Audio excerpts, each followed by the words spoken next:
Vamos abrir a palavra de Deus no Evangelho de João, capítulo 8, versículos 32 a 36. Eu estou usando a versão hoje contemporânea. Vocês conseguem mudar aí?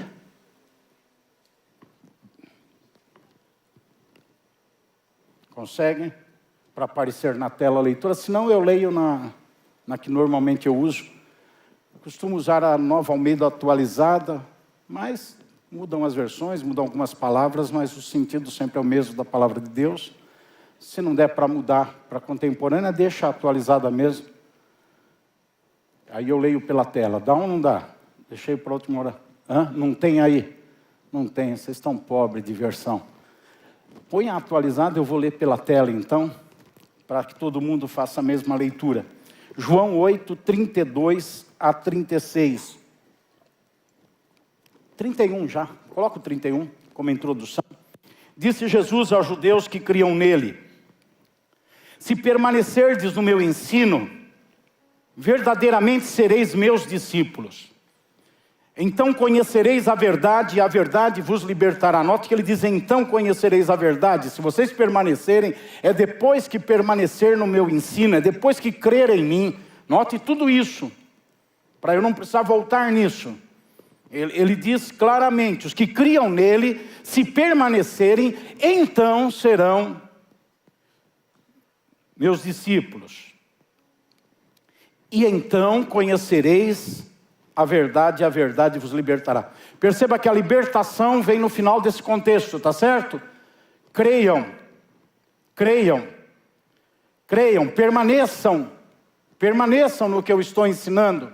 Creiam, permaneçam no que eu estou ensinando, permaneçam para serem então meus discípulos, e então a verdade vos... Perceberam a sequência? Perceberam? Tem gente que pensa que vem na igreja, levanta a mão e fala: aceitei Jesus, eu criei, e já está liberto. Não, preste atenção na Bíblia. Creia, permaneça, creia, se torne meu discípulo. Discípulo é aprendiz, é aluno. Amém? Amém? É aluno. Se torne meu aluno, e então vocês vão conhecer a verdade, e a verdade vai libertar vocês. Perceberam que é um processo? Fala comigo, há um processo. Já já vocês sentam, calminha. Quem tiver com dor no joelho pode sentar. Na bacia, nos rins, no fígado, no cérebro, na unha. Versículo 33. Responderam eles: somos descendência de Abraão, jamais fomos escravos de alguém. Como dizes tu, sereis livres? Ficaram ofendidos, ficaram bravos. Versículo 34. Replicou-lhe Jesus: em verdade vos digo que todo aquele que comete pecado é escravo do pecado. Diga: escravo do pecado. Versículo 35. O escravo não fica sempre na casa. O filho sim. O filho sim fica em casa. O filho fica em casa, fica à vontade. Sabe por que tem pessoas que vêm para a igreja e não se sentem à vontade? Porque não são filhos. São escravos do pecado. É por isso que vêm para a igreja e não ficam à vontade. Porque a igreja é o lugar onde a família de Deus se reúne. E quem é filho fica à vontade na casa do pai, não é assim? Filho fica à vontade. Filho chega na casa do pai, da mãe, vai abrindo geladeira.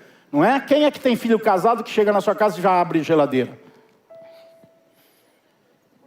Vai chegando, fica em casa, é filho, fica à vontade, é filho, fica à vontade. Se você for filho de Deus, você vai ficar à vontade onde está a presença de Deus. Você vai se sentir em casa. 36. Se, pois, o Filho vos libertar, verdadeiramente sereis livres.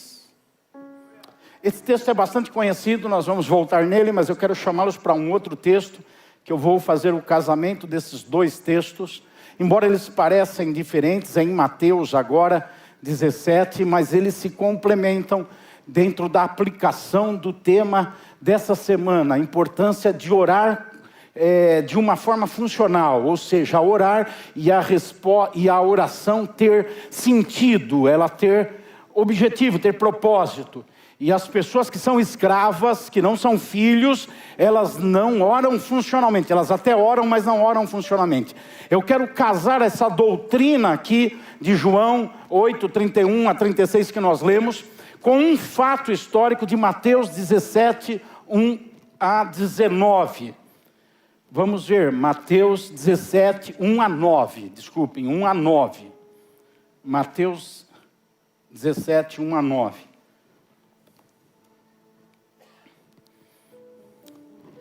Vamos lá? Vocês conhecem a passagem da transfiguração de Jesus, que ele sobe no monte, é transfigurado, a glória de Deus vem sobre ele, o Pai declara: esse é meu filho amado, ouçam o que ele diz. Os discípulos ficam extasiados, depois eles descem do monte. Vamos fazer a leitura.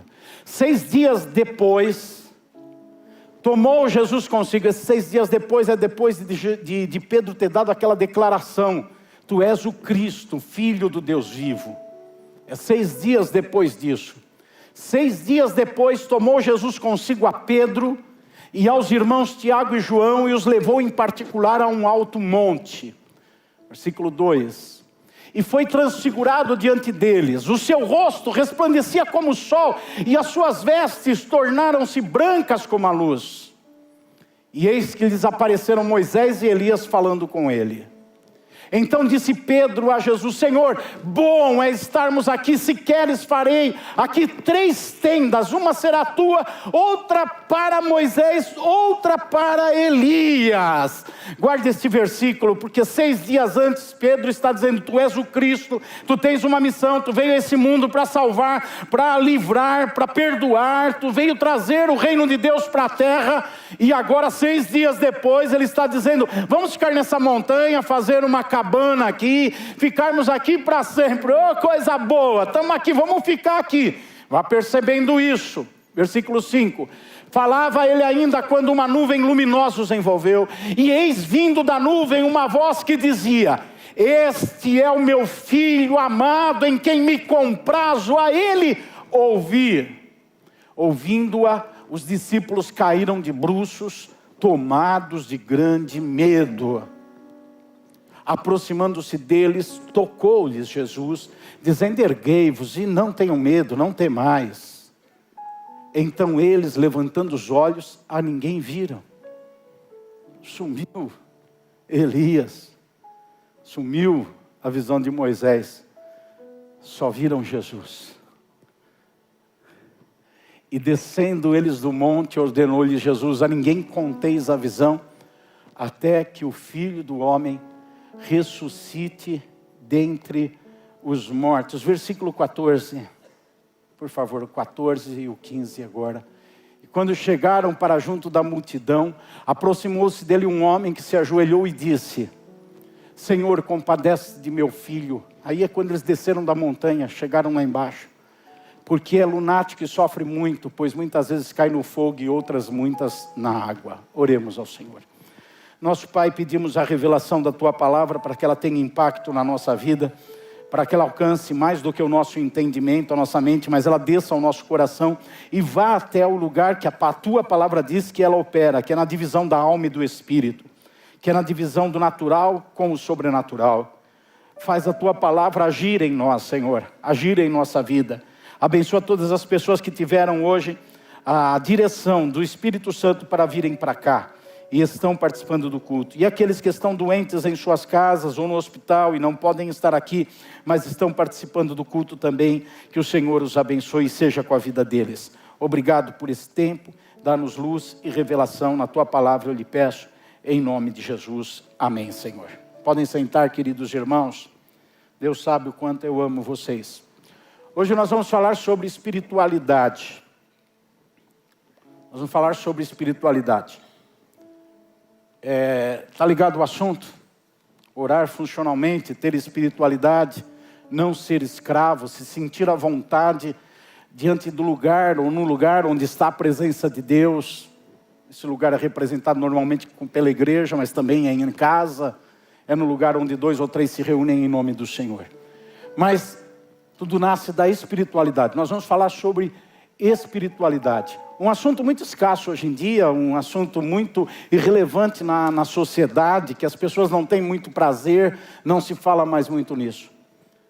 Eu lembro de um tempo que eu pegava avião, viajei muito na minha vida, muito mesmo, já fui para muitos lugares, como líder de missões da denominação, já viajei para 4 continentes, para mais de 60 países, já passei dias e horas dentro de avião, já fiz voos de quase 30 horas entre escalas, de um lugar para outro, já viajei muito. E eu lembro de um tempo que quando eles cumprimentavam as pessoas, diziam: senhores passageiros, está começando a viagem e tal, e introduziam alguma coisa do tipo... que Deus nos deu um dia abençoado, que Deus guarde vocês na hora de ir embora, que saía do avião. Hoje não tem mais nada disso. Hoje não tem mais nada disso. Hoje o máximo que você escuta numa companhia aérea é alguma coisa do tipo assim: estamos juntos e teremos uma boa viagem. Uma expressão total de arrogância humana, como que dizendo: a gente pode, nós somos capazes, de nós mesmos nós fazemos as coisas. Tudo isso é espiritualidade se perdendo. Tempo que as famílias se reuniam em torno da mesa e oravam juntos antes da refeição para comerem. Agora é televisão ligada. Televisão ligada, cada um faz seu prato e se vira. É espiritualidade indo para o rodo, para o lixo. É espiritualidade sendo desprezada. Natal era comemorado. Sim, sempre teve essa besteira aí de Papai Noel, de gnomo, de doente. Mas era comemorado o Natal, o nascimento de Jesus. Se fazia menção disso. E agora, muitas crianças, se perguntar para elas o que é o Natal, elas não vão lembrar de dizer é o nascimento de Jesus. Até dentro da igreja, muitas crianças. Porque a secularização tomando conta da mente, da vida das pessoas e matando a espiritualidade do povo. Espiritualidade é o contato com o sobrenatural, é a busca do sobrenatural. Tem caminhos errados para buscar esse sobrenatural, mas eu prefiro aquele tempo em que as pessoas buscavam por caminho errado, mas estavam buscando pelo menos. Minha mãe mesmo era a coroinha não, ela era beata, vivia em procissão, atrás do padre, ela não largava o padre, estava em todas as procissões. Ela era criança e não largava, que você está rindo porque você também devia ser, né? Era, né? Está vendo como eu peguei as coisas no ar? Então, minha mãe vivia ali atrás, até que um dia o Senhor chamou ela e disse: não, o caminho é esse. Mas ela estava buscando espiritualidade de alguma forma. E o Senhor disse: não, o caminho não é esse daí não, é esse. Em Atos 10 fala de um homem, Cornélio, que era um homem espirituoso, que buscava a Deus, que fazia esmolas, que queria uma espiritualidade, e ele estava vivendo errado, mas chegou a hora que Deus falou: não, não é esse caminho, é esse daqui, ó.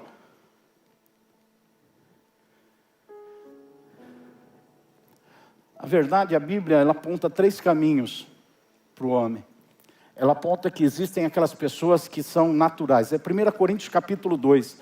Quando você observa no 1 Coríntios capítulo 2, você vai ver que lá está escrito que o homem natural é aquele que não está nem aí com as coisas de Deus.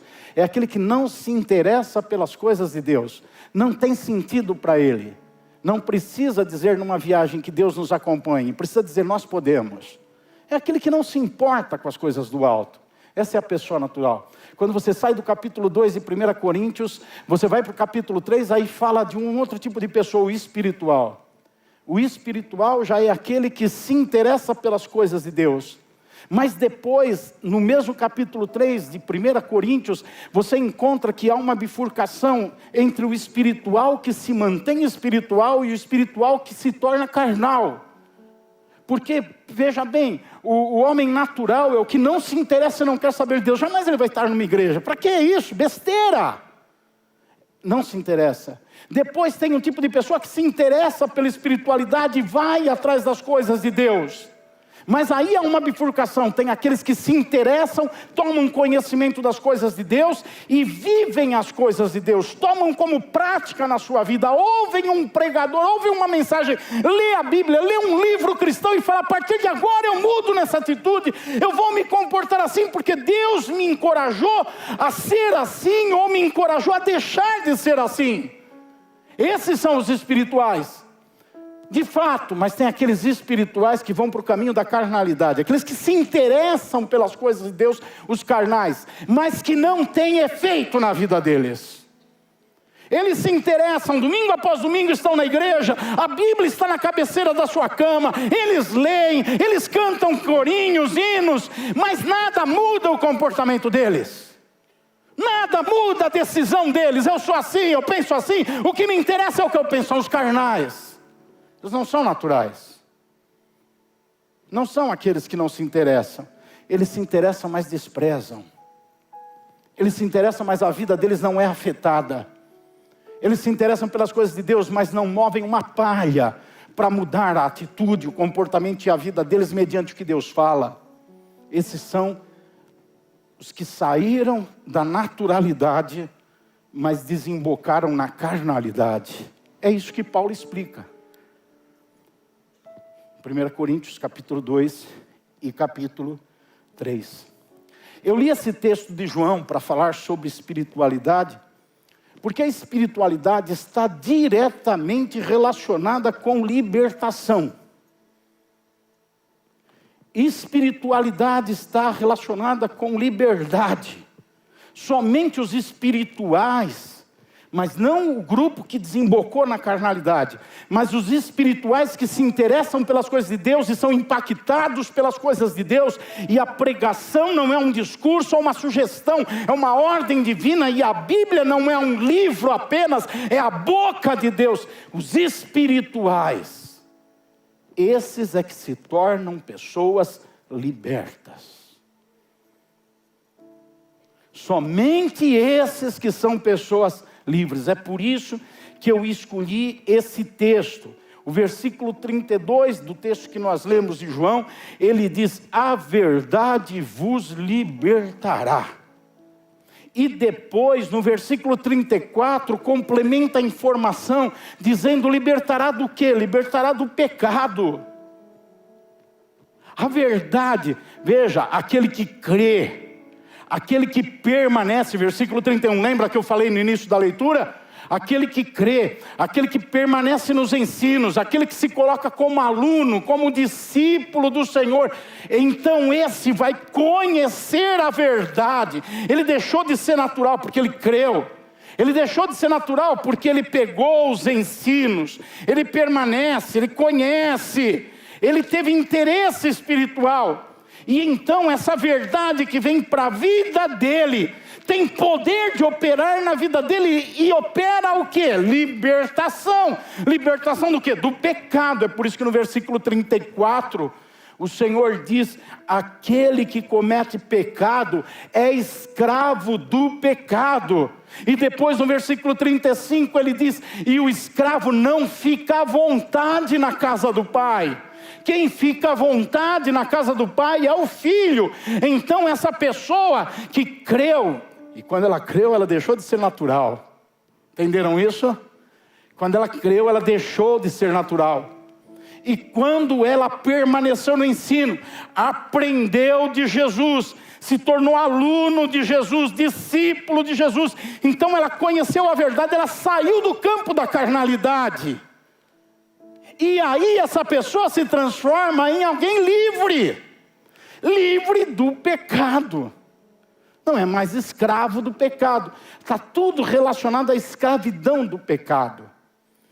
Quando a gente fala pecado, a gente associa alguns comportamentos. Orgias na área sexual, física, gula na área de apetite, mentira, engano, drogas, bebida alcoólica na área do vício, de ser dependente, fumo, tóxico, seja várias coisas, é o pecado, as expressões, as manifestações do pecado.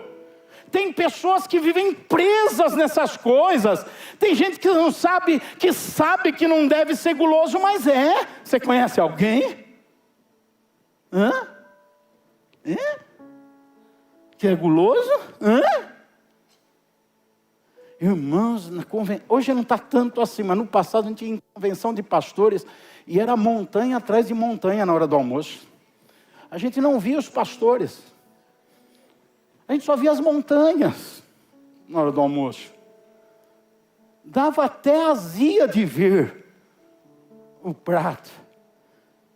Tem pessoas presas, escravas, sabem e não têm atitude. sabem que o comportamento é errado, mas não muda, porque são carnais, não são libertas.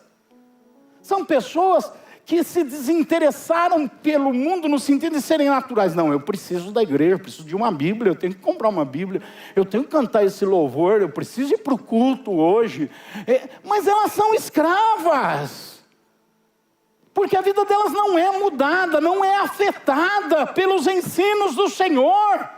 É quem crê, é quem permanece, é quem se torna aluno de Jesus, e então conhece a verdade, e a verdade então vos libertará. E aí passa a condição de ser um filho. Então, irmãos, tudo isso que eu argumentei com vocês, eu falo para promover o entendimento de como buscar a espiritualidade. Essa espiritualidade que tem uma construção, um processo. Essa espiritualidade que não é refletida pela carteirinha de membro da igreja ou pelo título no ministério. Não, essa espiritualidade que implica em libertação. Em liberdade mesmo. Eu não posso fazer isso, eu não faço. Eu não devo ir naquele lugar, eu não vou. O Senhor já me revelou isso, porque eu me tornei discípulo, aprendi dele, então a partir de agora eu vou agir assim. Eu tenho que fazer aquilo, eu vou fazer, eu não sou escravo. Eu quero mostrar esse caminho da espiritualidade. Olhando para o Monte da Transfiguração, outro texto que nós lemos. Mas é importante ressaltar, antes de ir para lá, eu já falei algumas vezes, mas eu preciso enfatizar. Liberdade é ser liberto da prática e da vida do pecado. Já me perguntaram algumas vezes, você é crente ou você é pastor, então você não pode fazer isso, não pode fazer aquilo. Você não pode pular a cerca, você não pode beber todas, você não pode fumar, você não pode ir baile naquilo. E eu falo, não, eu posso, você que não pode deixar de fazer essas coisas. Eu sou livre. Eu posso pular cerca, afinal sou bonitão. É a hora de rir, gente. Eu posso fumar, eu posso beber, eu posso ir em qualquer lugar. Eu sou livre, eu faço o que eu quero. Se eu não faço é porque eu não quero fazer. Eu posso mentir, eu posso ser malandro, eu posso... Tudo, posso fazer qualquer coisa, mas eu não quero fazer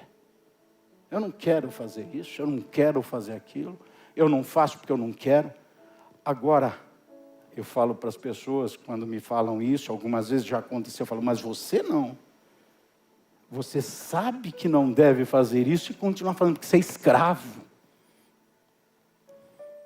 Você sabe que não deve usar daquilo e continua usando, porque você é escravo. Eu não, eu sou livre. Quem é livre aqui?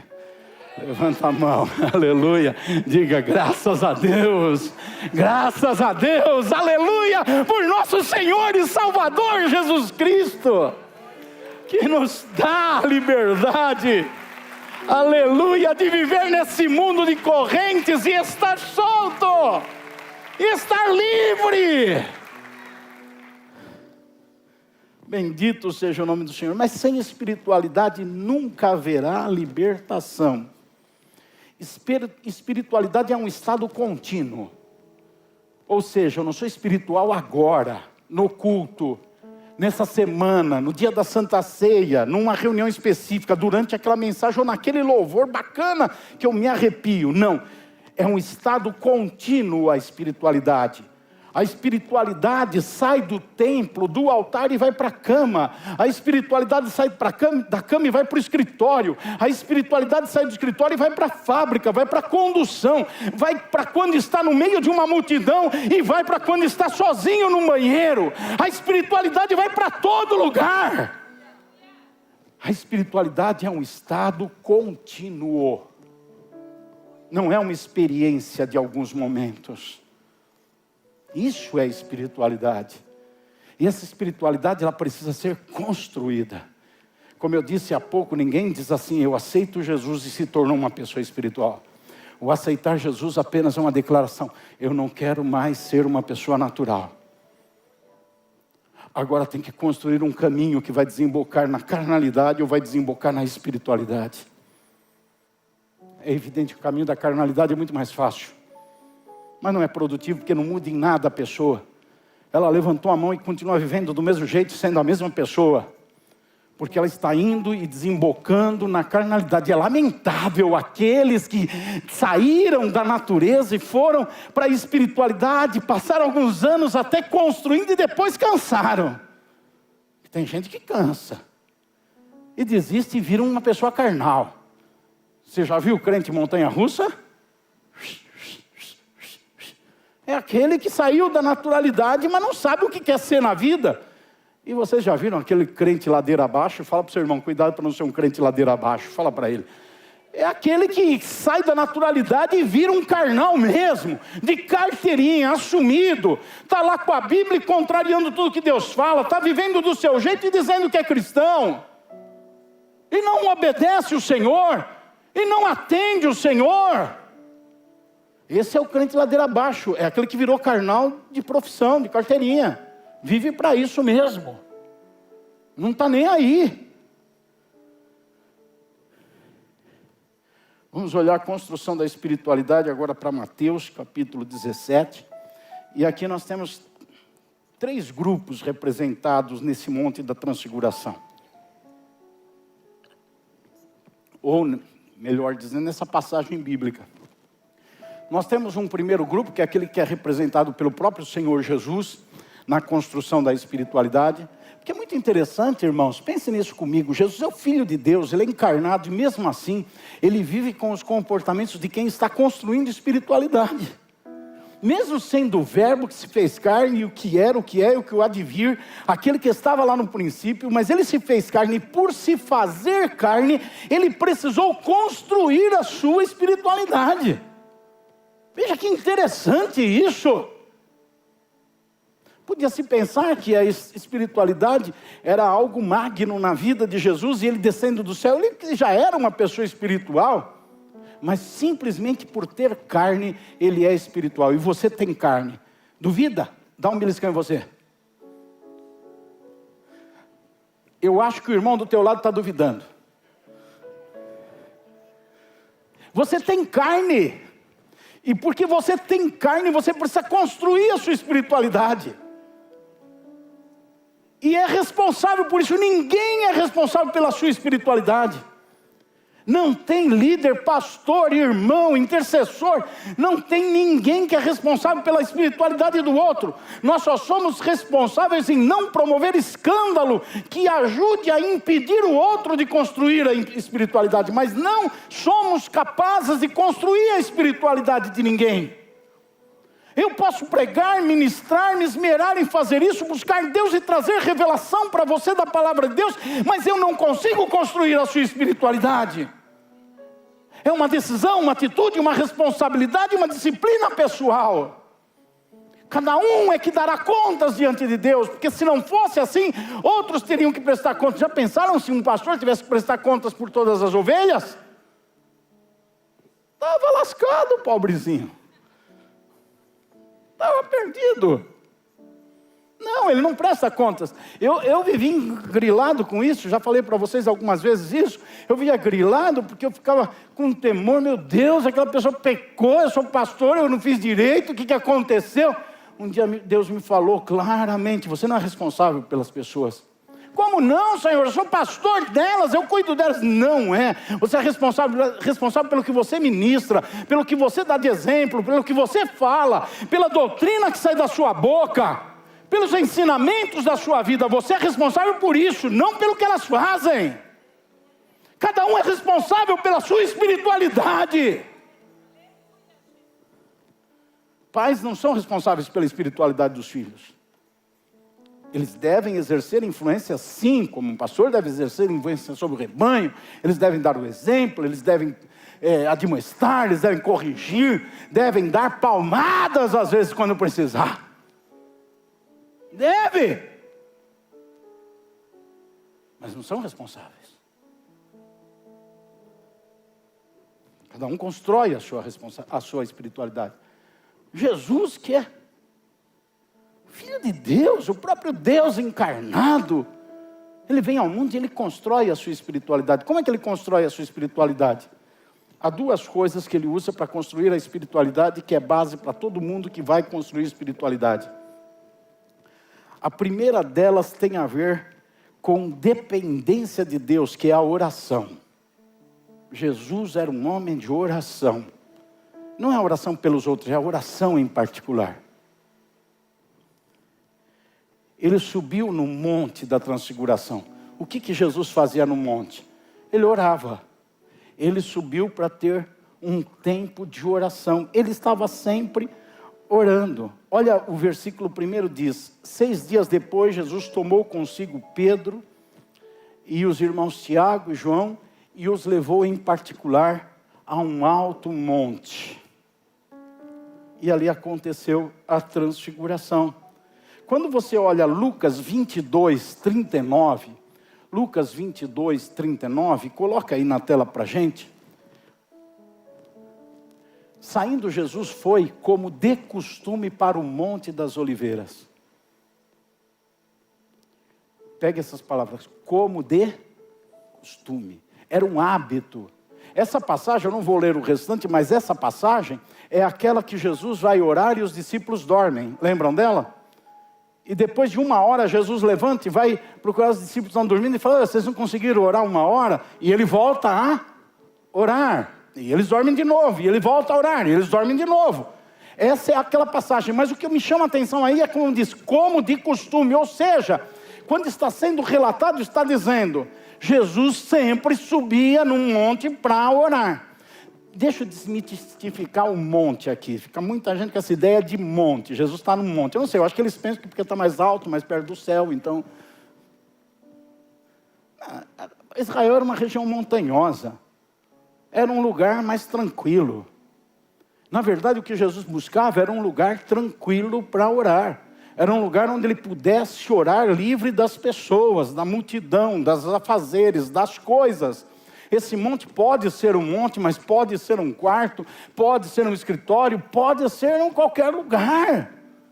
Não está em foco o lugar, mas a oração. Como de costume, Jesus ia orar. Como de costume.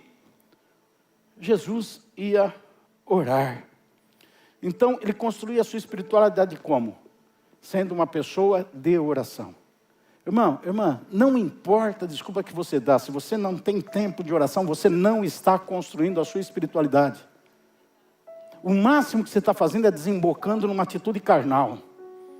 Porque você é crente, porque você tem Bíblia e tal, mas você está indo para uma vida carnal. Sem a oração em secreto, em particular, eu não vou aqui criar regras, quanto tempo, quando, mas sem ter a necessidade disso. E sem praticar isso, não se constrói espiritualidade. Não existe espiritualidade sem intimidade com Deus, sem dependência de Deus. Não é possível. É querer fazer uma parede sem argamassa, ou sem cimento, ou sem cal, ou sem tijolo. Não dá, tem que ter matéria-prima para construir espiritualidade, tem que ser oração.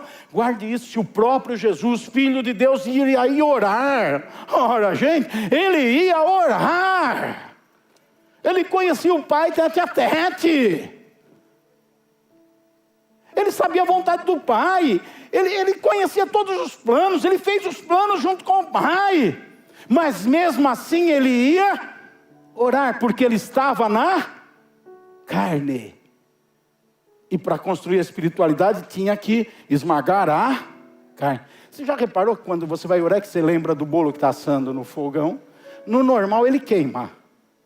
Mas quando você vai orar, aí você lembra que ele não pode queimar. Você lembra da roupa que tinha que lavar quando você vai orar? Você lembra? Você lembra da pessoa que vai bater na tua porta quando você está orando? E vai interromper teu tempo de oração? Você lembra que toca no WhatsApp? Na hora da oração? Tudo quer impedir que você construa a sua espiritualidade. Se você não tiver firmeza, resiliência, a capacidade de dizer não. Eu preciso construir minha espiritualidade. Não precisa ser um tempo de oração que você chore, arrepia, veja anjo, suba, desça. Não precisa de nada, é só ficar diante de Deus. Não precisa nem falar muito, se tiver que falar, fala. Se não tiver, não fala, mas tem que ficar diante de Deus. É construir espiritualidade, era o que Jesus fazia. Segunda coisa, para construir espiritualidade, elas caminham juntos. Jesus tinha missão. Fala comigo, missão. Ele tinha missão, ele sabia para que ele veio ao mundo, e ele estava aqui para fazer aquilo para o que ele estava no mundo. Ele não se distraía, ele não ia para um lado e para o outro, ele tinha missão. Diz o texto aqui no versículo 14 e 15, que nós lemos de Mateus, que depois que terminou aquela situação no monte da transfiguração, Jesus fala, vamos descer, e quando eles descem, o que ele encontra lá? Um rapaz endemoniado, que precisava ser liberto, e ele vai e liberta aquele rapaz. Jesus andava pregando o evangelho aos perdidos e anunciando a salvação, ensinando os discípulos sobre o caminho que eles deviam seguir, libertando os oprimidos de Satanás, curando os doentes. Ele fazia isso em todo o tempo. O que ele estava fazendo? Corroborando na construção da sua espiritualidade, enquanto fazia a sua missão. Quem faz missão, constrói a sua espiritualidade. Tem gente que pensa que cumpre a missão, está ajudando os pobres, está ajudando os estrangeiros, os perdidos, os discípulos, e está. Mas acima de tudo está ajudando a si mesmo, porque está construindo a sua espiritualidade. Para cumprir a missão, constrói a espiritualidade. E quando constrói a espiritualidade, cumpre a missão. A missão beneficia pessoas, mas quem cumpre a missão beneficia a si mesmo. É o que Jesus fazia em todo o tempo. Varra os 4 evangelhos. E você vai perceber que em todo o tempo a vida de Jesus gira em torno disso. Oração e cumprir missão. E não é diferente para mim e para você. Porque Ele não está fazendo isso para poder ir para a cruz, morrer, para salvar dos nossos pecados. Não. Ele está fazendo isso para construir espiritualidade. Nós não vamos para a cruz morrer para salvar ninguém dos pecados, mas nós precisamos construir espiritualidade. Então, orar e cumprir missão não era para ser salvador, era para construir espiritualidade. Quem que está aqui reconhece que precisa construir a sua espiritualidade? Levanta a mão. Isso é um compromisso. Pronto. Se Jesus mostrou o caminho, é o caminho que Ele mostrou. Sem esse caminho, não constrói espiritualidade.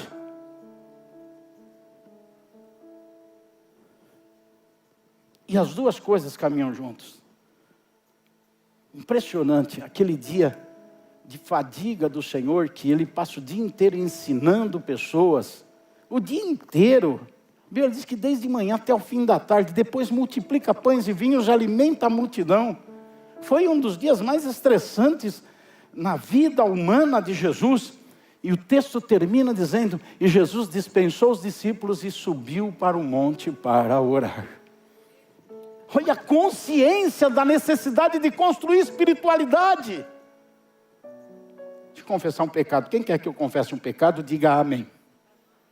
Não vou confessar, pouca gente quer, deixa para lá. Deixa para lá. Mas eu vou confessar. No passado, e a gente confessa depois de arrependido, de mudado, mas lá atrás no passado, na minha vida de pastor, segunda-feira era o dia livre. Eu não queria saber de Bíblia, de oração. Segunda. Depois de alguns anos assim eu percebi, não é nada disso. Eu não tenho a Bíblia e a oração, e o relacionamento com Deus, o louvor e a igreja, para fazer um trabalho. É para construir a minha espiritualidade. E agora não tem segunda ou domingo, não tem, é tudo igual. Tudo igual. Eu preciso construir minha espiritualidade. Não tem, estou de férias, ou estou trabalhando. Não tem isso. Eu vou viajar, então eu não preciso orar, eu não preciso. Não existe isso. Espiritualidade é um processo contínuo. Tem que estar sempre construindo. Jesus fazia isso. No dia mais estressante, ele termina o dia indo para a montanha e passando a noite em oração. Por quê? Ele está construindo a espiritualidade. Então, nós temos um primeiro grupo de pessoas, é aqueles que dependem e obedecem a Deus. Eles dependem, então eles oram. Eles obedecem, então eles cumprem uma missão.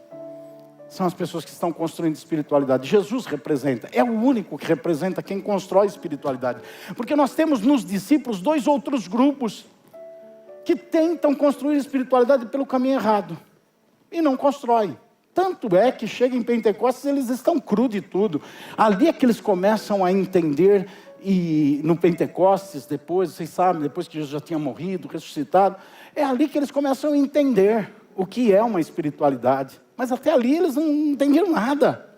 Vamos ver esses 2 grupos. O primeiro grupo, ele está em cima da montanha, e o segundo grupo está embaixo da montanha. Os discípulos se dividem. 3 deles sobem a montanha, e 9 deles ficam embaixo da montanha. 3 deles estão com Jesus.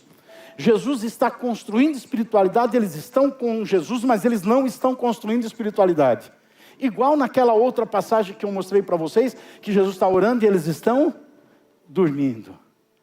Então, não quer dizer que está num ambiente onde se constrói espiritualidade, que por estar naquele ambiente a espiritualidade está sendo construída.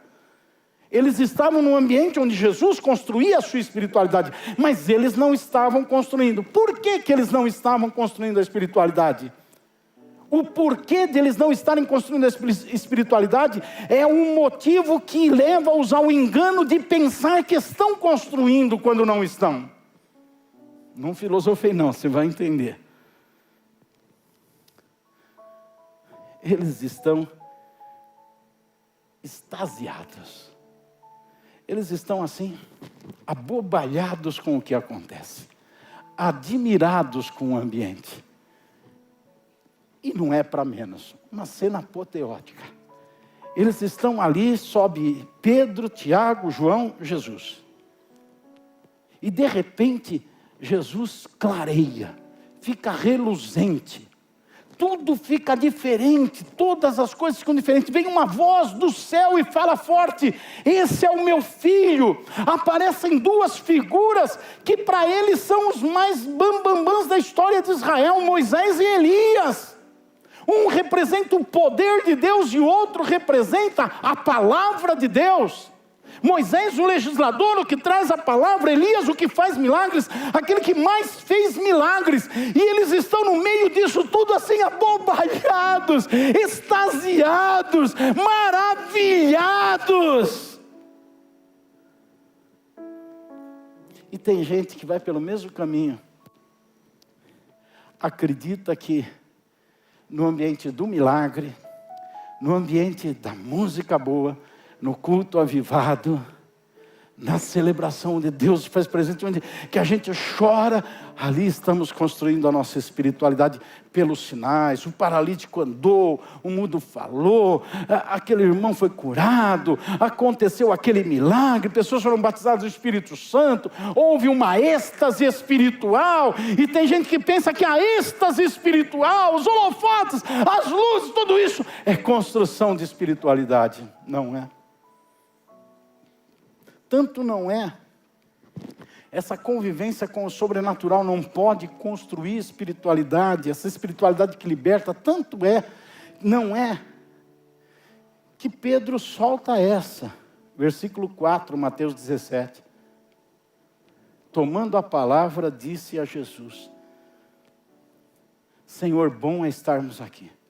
Se o Senhor quiser, farei aqui 3 tendas, uma para o Senhor, outra para Moisés e outra para Elias.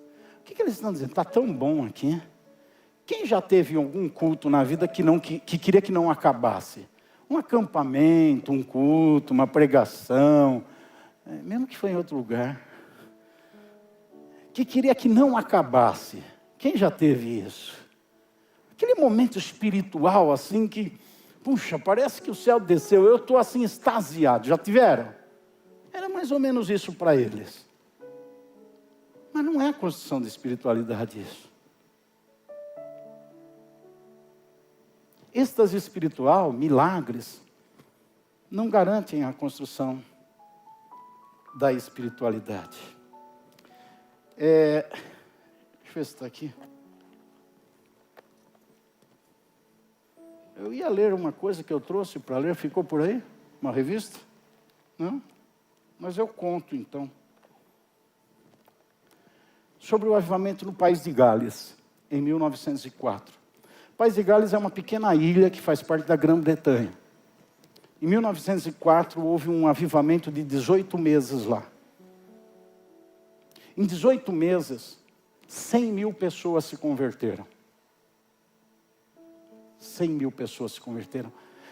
Melhor, nos primeiros 6 meses, desses 18 meses, 100 mil pessoas se converteram. Foi dali do avivamento no país de Gales, que em 1906 aconteceu o avivamento da Rua Azusa, que é tida como um avivamento que impulsionou o mundo todo nos Estados Unidos. E que em 1907 aconteceu o avivamento na Coreia do Sul, que transformou uma nação que voltava-se para o socialismo para uma nação cristã com mais de 50% da população cristã naquela época.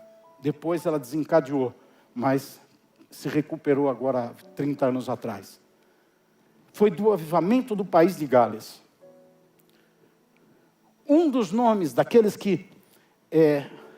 Ricardo, vê se está na minha mesa, em cima da mesa, uma revista. A gente passa dos 25 anos de idade e começa a esquecer as coisas, gente. Tem um testemunho que eu quero ler lá. A história eu lembro. O principal nome daquela época do avivamento foi Evan Roberts. Evan Roberts foi uma das pessoas que promoveu esse avivamento e o nome na história que ficou desse avivamento. País de Gales, para vocês terem ideia, eu estou falando de 100 mil pessoas que se converteram em 6 meses. Hoje o país de Gales tem 3 milhões e 300 mil habitantes. Imagina em 1904, eu não consegui esse número, quantos habitantes tinham? Não seria exagero dizer que talvez mais da metade da população se converteu, ou metade da população se converteu. O que foi aí? Meu assessor para assuntos galeses. Cara, você é bom, meu. Puxa, procura o Ezequias para ele te dar um aumento. Ele não pode fazer, ele é vice. Já achou que eu queria ler.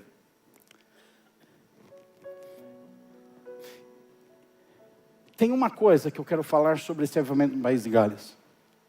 Não existe nenhuma menção de milagres. Não aconteceu nenhuma cura conhecida. Nenhum cego viu. Não houve nada apoteótico para acontecer durante esse avivamento. Olha o testemunho que foi escrito por um historiador. Fala de um menino, Leves, de 7 anos de idade em 1904. O pai dele trabalhava, como a maioria dos trabalhadores do país de Gales naquela época, nas minas de carvão.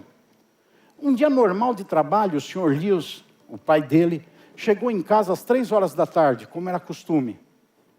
E quando ele chegou em casa, ele tomou um banho que estava cheio de pó preto das minas de carvão e disse para a esposa, vamos para a reunião.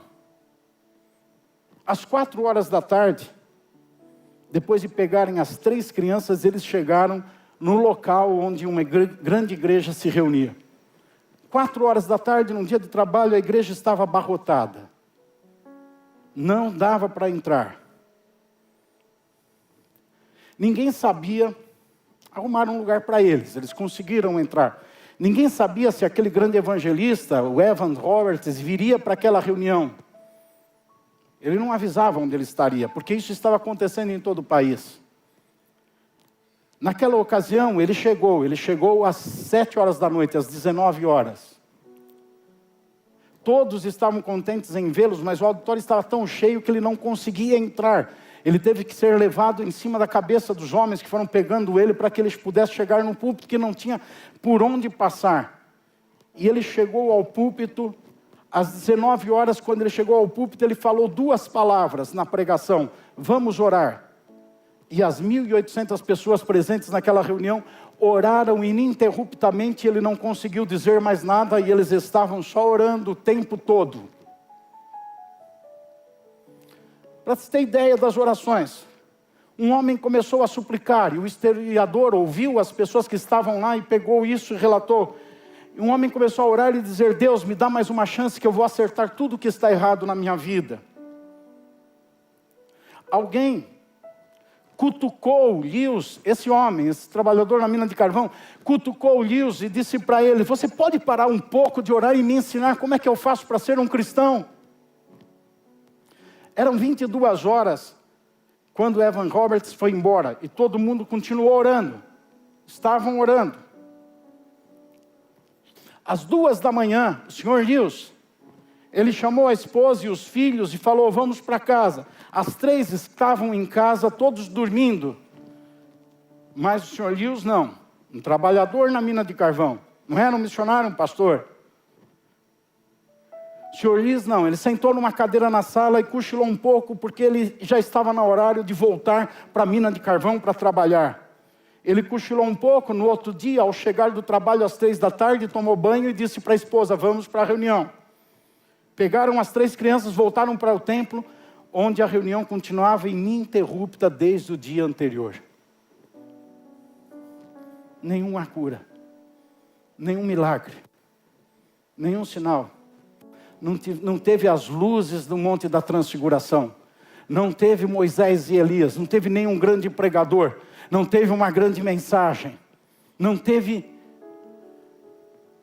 Só tinha um povo construindo espiritualidade.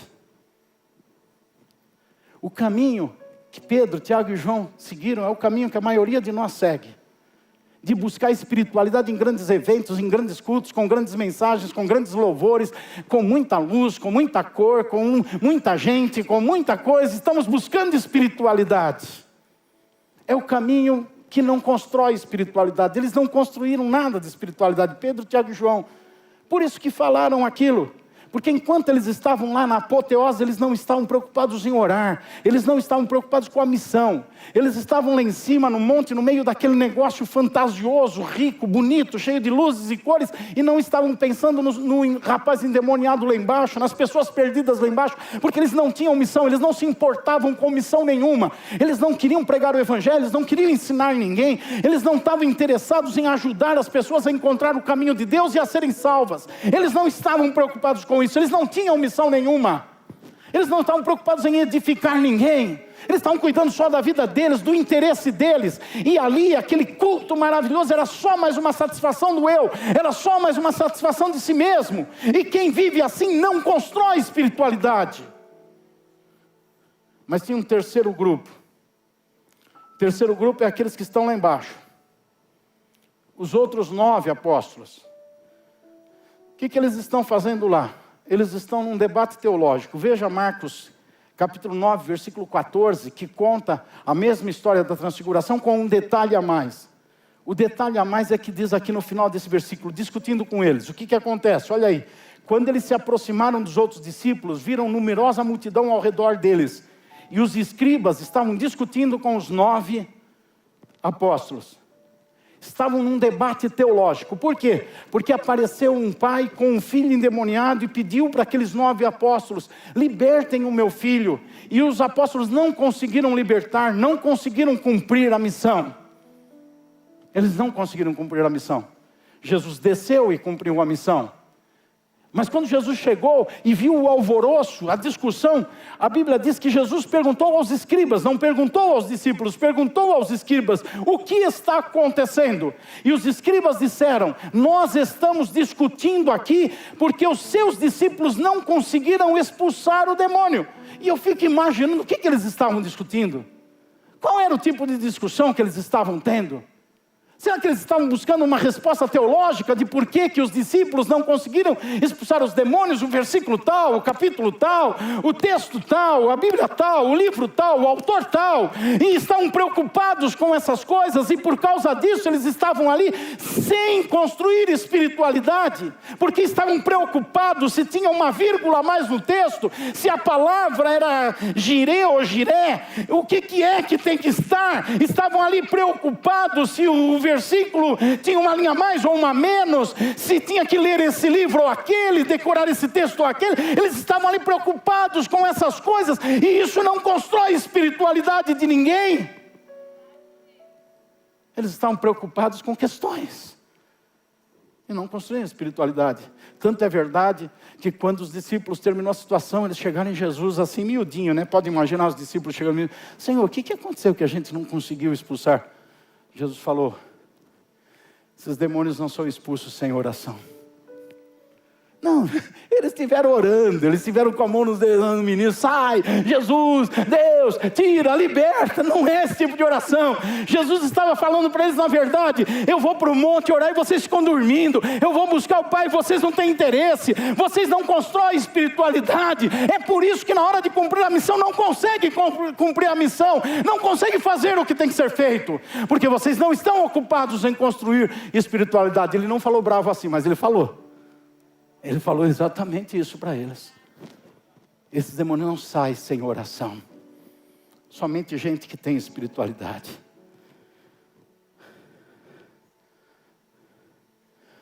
Enquanto Pedro, Tiago e João buscavam o sobrenatural para construir a espiritualidade, o que muita gente faz, está buscando um culto especial, uma igreja especial, uma pregação, um louvor, para construir a sua espiritualidade. Ele nunca vai construir. Porque não é nisso que constrói a espiritualidade. Pelo contrário, quem tem espiritualidade pode ser aquele cultinho, mas a pessoa está ali se derretendo na presença do Senhor. Pode ser um pregador que só fala 2 palavras, vamos orar, e a mensagem está dada. Quem está construindo espiritualidade não depende de grandes sermões, de grandes louvores, de grandes cultos, de grandes eventos.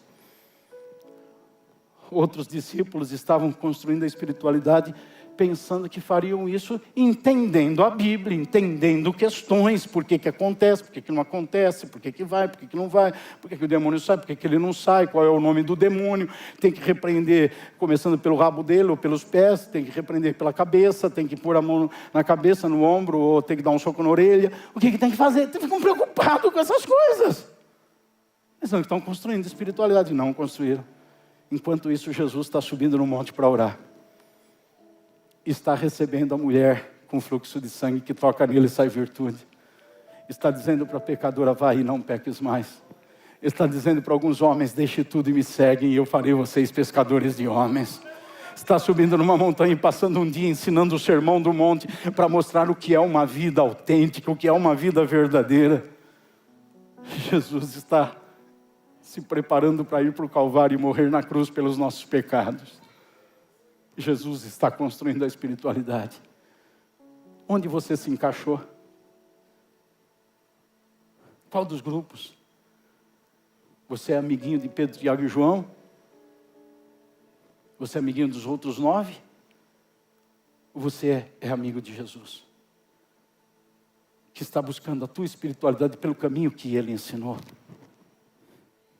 Oração e missão produzem a verdadeira espiritualidade que liberta. É aquela pessoa que constrói a sua espiritualidade, que pode abrir a boca e gritar como Paulo. Eu posso todas as coisas, mas não me deixarei dominar por nenhuma delas. Eu posso fazer tudo, mas eu só faço o que eu quero, porque eu não sou escravo. Eu sou filho, estou na casa do Pai, eu me sinto à vontade na presença de Deus. Se eu quiser ir, eu vou. Se eu não quiser, eu não vou. Eu não tenho que fazer o que eu sei que não devo fazer. Eu não tenho que deixar de fazer o que eu sei que eu devo continuar fazendo. São os livres que fazem isso. São os livres que dizem, eu vou continuar servindo o Senhor, a despeito das minhas dificuldades. São os livres que vão dizer, eu vou continuar fazendo o que é certo, mesmo que todo mundo está indo em outra direção. São os livres. Os escravos não. Eu vou continuar negando meus desejos carnais e vou seguir pelo caminho reto. São os livres que fazem isso, os escravos não conseguem. É por isso que os escravos não conseguem orar de uma maneira funcional. As orações deles se tornam vazias, ocas, sem sentido. Porque eles não estão orando para construir espiritualidade. Eles não estão buscando a Deus para construir espiritualidade. Os problemas vão rodeando a vida deles, eles não sabem o que fazer, ficam perdidos. São escravos. Aquele que constrói a sua espiritualidade tem autoridade. Jesus subiu ao monte para orar, mas ele não deixou que a apoteose do monte enchesse a mente dele. Vamos estar nos grandes eventos e cultos, vamos e queremos, e é bom demais estar aqui. Como é gostoso estar aqui com vocês, cultuando a Deus. Como é bom o louvor cantando. Como é bom momentos especiais que a gente tem. Aquele que você falou que não, gostaria que nunca terminasse. Como é bom, mas isso não pode entrar em você e você pensar que a vida espiritual é isso. Não pode. Jesus subiu ao monte, ele fazia isso, mas não, isso não entrava nele. Ele descia do monte depois para cumprir a sua missão. Ele não queria ficar só ali no monte. Como a gente não cumpre direito a missão, gente. Outro dia eu cheguei naquela de evangelizar em 1 minuto numa pessoa, num comércio, e falei com ele sobre Jesus e expliquei em menos de 1 minuto o caminho da salvação para ele.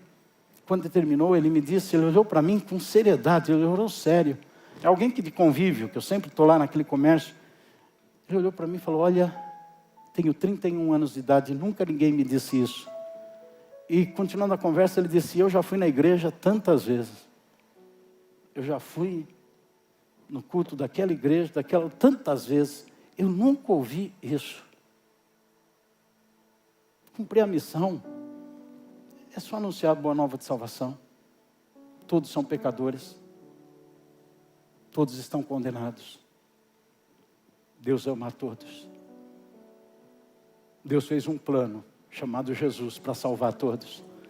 E aquele que crê em Jesus será salvo dos seus pecados.